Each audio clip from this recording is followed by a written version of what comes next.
بسم اللہ الرحمن الرحیم عن ابن عمر رضی اللہ عنہما قال قال رسول اللہ صلی اللہ علیہ وسلم زینوا مجالسکم بالصلاۃ علیہ فإن صلاتکم علیہ نور لکم یوم القیامہ۔ حضرت عبداللہ بن عمر رضی اللہ تعالیٰ عنہ فرماتے ہیں کہ جناب نبی کریم صلی اللہ علیہ وسلم نے ارشاد فرمایا کہ اپنی مجلسوں کو زینت بخشو مجھ پر درود شریف پڑھ کے، کیونکہ مجھ پر درود شریف پڑھنا یہ تمہارے لیے قیامت کے دن نور کا سبب ہوگا، نور کا باعث ہوگا۔ یعنی جتنی بھی مجالس ہوں گی وہ قیامت کے دن در حقیقت نور کی مجالس ہوں گی۔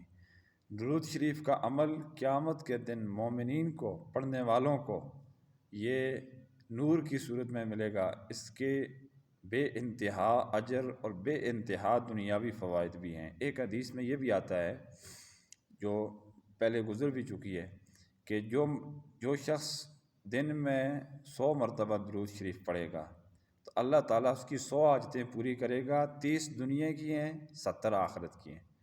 تو یہ بڑا عظیم الشان عمل ہے، نبی کریم صلی اللہ علیہ وسلم کے ساتھ محبت اور تعلق کا ثبوت ہے۔ اسی سے اگلی ایک حدیث بھی آتی ہے، وہ بھی آپ سن لیں کہ آپ صلی اللہ علیہ وسلم نے ارشاد فرمایا، وہ نسائی کی روایت ہے کہ دعا رکی ہوئی ہوتی ہے، اس کے لیے کوئی قبولیت نہیں ہوتی۔ جو بھی بندہ دعا مانگتا ہے تو جب وہ اس کے آخر میں درود شریف پڑھ لیتا ہے یا شروع میں درود شریف پڑھ لیتا ہے، شروع میں اللہ تعالیٰ کی حمد و ثنا پڑھتا ہے اور آخر پہ درود شریف پڑھتا ہے تو پھر وہ دعا قبول ہو جاتی ہے اللہ تعالیٰ کے نزدیک، پھر وہ دعا رد نہیں ہوتی۔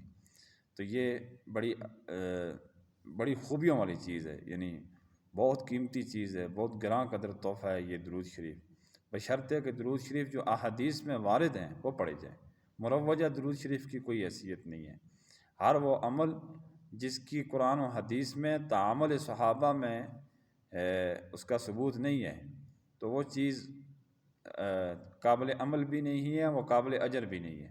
اس لیے وہ تمام مروجہ درود شریف جو لوگوں نے اپنے پاس سے گھڑے ہوئے اور اپنے پاس سے لکھے ہوئے ہیں، حدیث اور قرآن سے ان کا کوئی تعلق نہیں ہے، تو وہ اجر ثواب کا باعث نہیں ہے۔ لوگوں کو دھوکہ نہیں دینا چاہیے ان کے ذریعے سے۔ صرف وہ درود شریف منقول ہے جو مقبول ہے اللہ تعالیٰ کے نزدیک، کہ جو صحابہ سے منقول ہیں، جس کے بارے میں نبی کریم صلی اللہ علیہ وسلم نے تعلیم دی ہو۔